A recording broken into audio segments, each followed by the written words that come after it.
Так, Санкт-Петербург, магазин Ретно. Еще запишем одно техническое видео. Касается оно, если вдруг у вас при качании кресла, ну или при движении кресла там влево, вправо, назад, вперед, раздаются вот такие вот скрипы.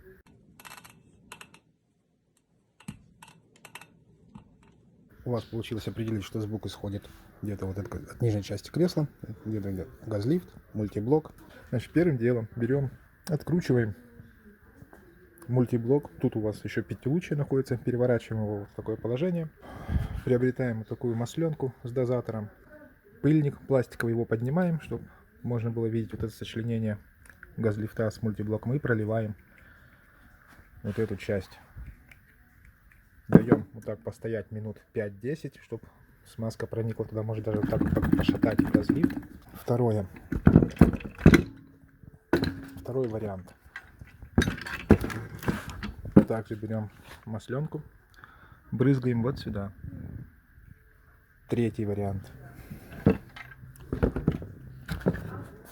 Может быть, если все это пролили, все равно где-то что-то поскрипывает. Шток внутри газлифта, это значит уже надо будет посложнее снять аккуратно вот этот замок.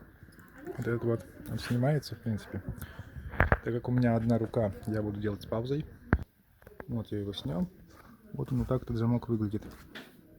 Там присмотреться и поймете, как его снимать. И аккуратненько приподнимаем, так как у вас здесь еще пятилучие, газлифт снимаем с пятилучием. И получается вот такая ерунда.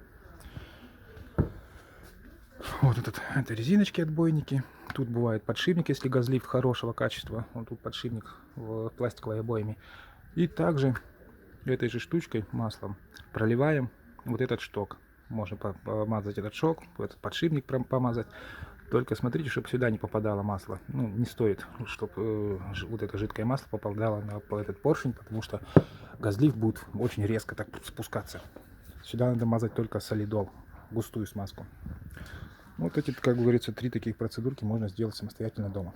Если это не помогает, и вы находитесь в Санкт-Петербурге, откручиваем опять же эту часть открученную, везем к нам в магазин, и мы тут ее что-нибудь с ним сделаем.